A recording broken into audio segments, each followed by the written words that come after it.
So we're going to customize our Chrysler Javlin. So first of all, we're going to select the grinding wheel.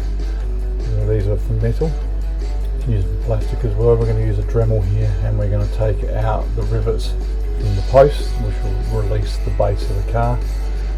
Once we've got that off, we can then separate it up, pull the base off,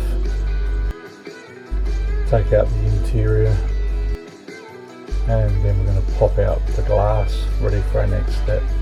On the website, in the masking section, we're going to use V-tape. You can use any other crepe tape that's there, and we're going to mask out the bonnet. We're going to pilot hole all four corners and pull out the center of our bonnet so we can have a motor exposed. So using a small hand drill, we're going to put in the four corners first of all with holes, come back with our Dremel with a cut-off wheel, and we're going to just join the dots up as best as possible. We'll be able to then pull that center out.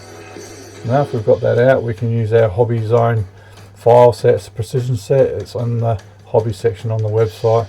Excellent for die casts as well as other modeling accessories, and then anything we need we're going to fill up ready for sanding. So what I've done off camera, because there's hundreds of videos on this out there, is I've replaced the wheels. We've put on there a monoblock set of wheels to make it look a little bit more sporty, and I've got the Dremel with a cut-off wheel again, and the grinding wheel. And because the wheels wouldn't rotate, I've chamfered out all the insides of the wheel arches, so the wheels, as you can see, will rotate correctly. I've also sanded down the casting with 600 grit, breaking through an area for our next cool paint job. Using some polystyrene sheet, we're going to make an engine bay now. We'll measure it all up and cut it and put it in place. And once we've done that, we could do lots of things with this engine bay. We're just going to use this to showcase the engines that are available, so we're not going to put in anything else like radiator supports or anything like that, but you certainly most can.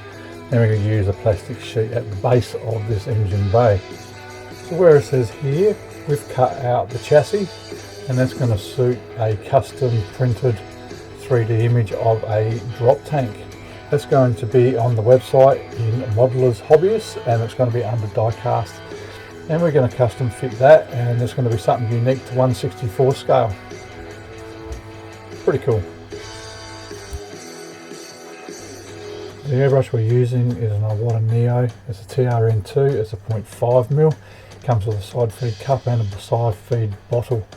So we're going to be shooting through that Wicked Colours opaque Dizodone purple. And we're just going to be doing the engine bay right now. Just want to tidy that up, make it nice and dark, so when the engine goes back in it, it'll look quite good. I could have thinned this with 4011 reducer or 4021 reducer by 5 to 10%, depending on the temperature of the day and the viscosity of the paint at the time, but straight out the bottle was fine here.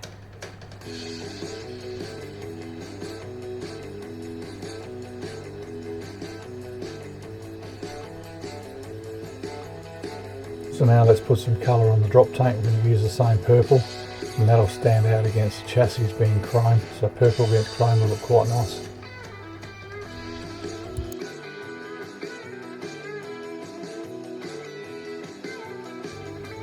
So using Wicked Colours highlight purple, this might not look like it's reduced, it's coming out the bottle, but I have reduced it by about 10% with 4021 reducer, and we're going to be using the same airbrush.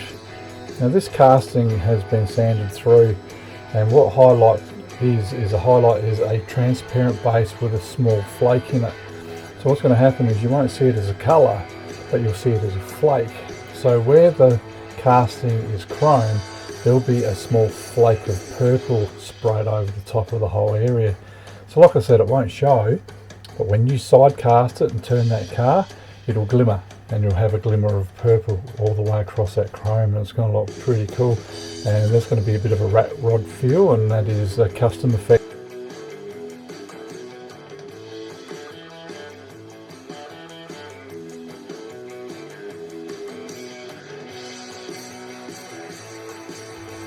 So what I've done off camera is I've put 2 coats of 4053 UVLS Createx Colors High Gloss.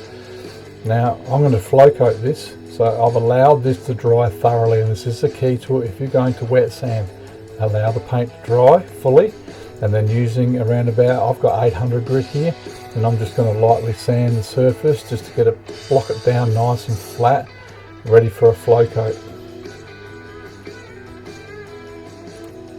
But even though this is out the bottle, I have reduced it by about 15% with 4021 reducer. As I said before, for the wet sanding, I would only do that with UV-LS gloss or high gloss. I wouldn't do that with any just paint colour, because you'll start sanding colour off. But the UV-LS gloss being a fairly thick build, it'll give you a little bit of a generous window to be able to colour sand.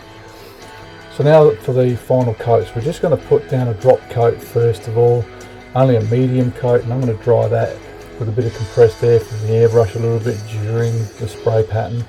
And then we're going to come back and we're going to hose on one coat, and that's going to be very glossy.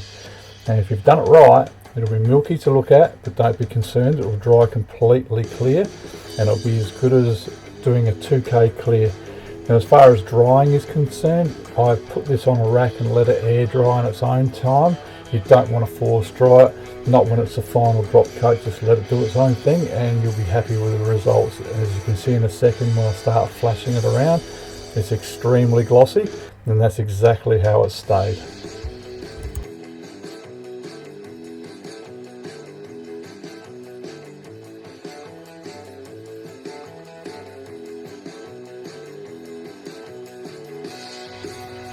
Now for the last bit, we're going to install the drop tank. After fitting it exactly where we want it to be, we're then going to use some CA glue and just glue it in place from the other side, so the side you don't see, and then we'll use a little bit of filler and fill in any holes that are existing around the outside from the cut not being quite perfect.